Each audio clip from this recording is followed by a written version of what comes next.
Hey everybody, Shoebox Legends here. Thanks for joining me for another episode. And in today's episode, we're going to look at sort of an obscure parallel set from a few years back. And this is a parallel design that I think has been adopted by Topps and some other sets in more recent years. But I believe, as far as I know, this was kind of its first appearance as a concept, and this was back in 2014. And the cards I'm referring to were in the Bowman Chrome release in 2014.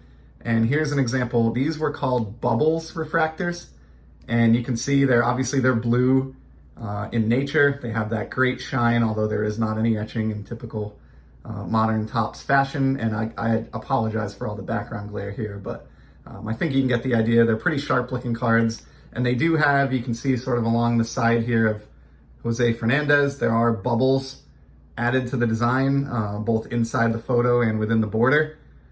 So the glare is not doing us any favors here, but you'll just have to trust me when I say that in hand, these are spectacular looking parallels. And while I've never aspired to collect the whole set of these or anything, they are somewhat rare, not impossible, but rare. You know, they're numbered out of just 99. You can see in the upper left corner here. So certainly rare enough that I would never attempt a complete set. But there was a period of time where, searching for these bubbles parallels was a regular part of my sport lots or ComC browsing activity. And so I've accumulated a few of them and just wanted to show them off today because I think they're a parallel that maybe some folks aren't very familiar with. So Jose Fernandez is sort of a sad case there, starts us off. I really loved that guy during his brief tenure in Major League Baseball prior to his, tragic passing. I just thought he had a lot of excitement and charisma that is sometimes missing in the modern game. And so I had sort of not really made too much of an effort, but I had collected a few of his cards and always kind of sought him out when it came to rare or interesting parallels. And of course, until his untimely passing. So I'm happy to have that one. And I pulled kind of the stack of my other Bubbles refractors here from 2014 Bowman Chrome just to kind of show a bunch of them off, quite honestly. So here's another name from the past that you don't hear much about anymore, Troy Tulowitzki. That one's actually showing a little bit nicer than the Fernandez in terms of being closer to how they look in reality. But these things just really, really catch the light. Obviously, if you've tuned into the channel, you know I'm a shiny card addict, and so it's really not too hard to imagine how I would have gotten hooked on these back in the day. And of course, being numbered to 99, they do have that element of scarcity that I like as well. Here's a John Singleton rookie. This guy was a big deal for like 10 minutes. Went through a little bit of a streak, I remember, where he was kind of clubbing home runs with the Astros. It really didn't last long, but he was a bit of a flash in the pan, and I think I picked this one up, during his hot streak because it was just cheap, and I thought it was an enjoyable looking rookie card. Proceeding through the stack here, I'm not going to spend a lot of time on all these because sometimes, honestly, like in the case of this card here, John Neese, I would just search for Bubbles Refractor from 2014 Bowman Chrome and just grab any that I saw that were like 50 cents or less. So there isn't necessarily a whole lot of rationale behind some of these pickups, like this one we see here. Here's another sad one to go along with the Jose Fernandez, another guy that I thought was a really exciting and promising pitcher, and also came to an untimely and very early passing, obviously for different reasons, but suffered an accident and lost his life. But a pretty cool Yordano Ventura, and again a rookie card. And I always loved how the blue element of this worked really well with the Kansas City Royals uniforms. So that's a pretty cool Yordano rookie there, numbered out of 99 as all these are. Of course, I chased down my Red Sox over time. I don't know if I actually ever completed the team set or not, but Garen Cicchini, who I hope I got that right this time, Lisa. I was given a little bit of instruction on how to pronounce his name last time I showed a card of his. So hopefully I didn't butcher that again, but cool rookie card of his here. Again, just on the Red Sox theme, grab John Lackey, who was a pretty steady pitcher for Boston for a few years there around the middle of the decade. A guy who was a huge name and didn't live up to expectations from early on in his career, Jacoby Ellsbury. One of my favorite brief nicknames in sports history. They had one of these promotions going on during the playoffs many years back where if a player stole a base, everybody in America got a free taco the next day from Taco Bell. And I don't remember what year this was, but Ellsbury stole the base and was briefly nicknamed Tacoby Bellsbury, which I just got a total kick out of. So always think of that when I see his cards now. And this would have been a cooler one if he was in Red Sox gear, but of course he had already made the switch to the dreaded Evil Empire before this set was released.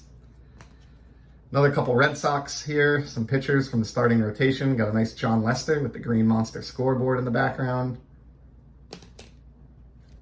Jake Peavy, who was also an instrumental part of the rotation for a while there and a World Series champion with the club in 2013. Jason Castro, file this one under, I bought it because it was less than 50 cents. Here's a cool one, Big Papi. Obviously got this one towards my Red Sox team set, but his cards are getting harder and harder to scoop up cheap, especially the limited ones as the years roll by. So I am quite happy that I did manage to snag a David Ortiz. I'm sure if I were to chase this card today, it might cost me a few bucks more than it did back then. Yoenis Cespedes from his time with the Athletics. So he was a little bit of a star there for a short while anyway. I'm not sure what his status is presently, quite honestly. And here's a really cool one. This is it's not a rookie or anything, but it's an early career card, and I must have liked this one enough that I gave it the Ultra Pro one-touch treatment. But we got Bryce Harper here. So a nice, I guess this would be like a third-year Bryce, but the one-touch is doing a better job of kind of displaying the shiny glory that these cards are in hand. And I think looking at Bryce here, it's pretty easy to see why I became attracted to these back in the day. We'll put Mr. Harper out on display here for sure.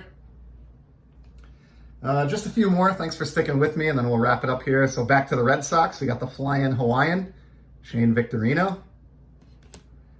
Also picked up fan favorite and member of the Hall of Very Good, second baseman Dustin Pedroia, guy who I was fortunate enough to see many, many dozens of times in person at Fenway Park. We got a Mike Napoli, also from that World Series champion 2013 team, and a really strong beard game that Mike always had when he was in town. There's a Corey Kluber, Cy Young Award winner, the Cleveland Indians. Love the photograph on this one with the ball in the foreground heading towards home plate. And put this one up as well. That's a neat card.